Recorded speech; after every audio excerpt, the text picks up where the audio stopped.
This is the explanation for problem 2 of the Chapter 5 review worksheet.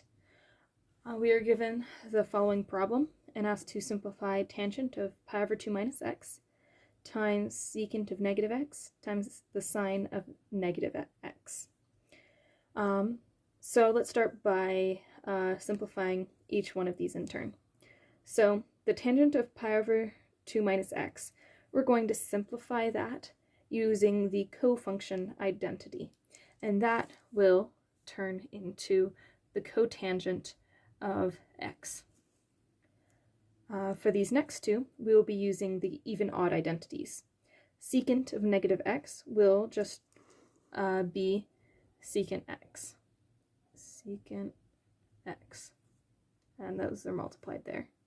And it's going to be multiplied by negative sine x as the even-odd identity of sine of negative x.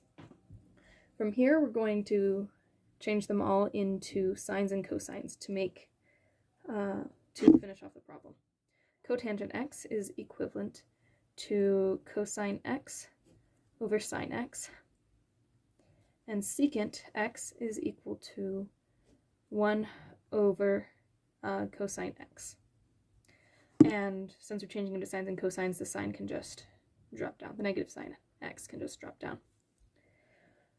Since we have a cosine x on the top and the bottom, those can just cancel out as the same as this sign on the top and the bottom. Those will also cancel out, and you'll just be left with this negative here.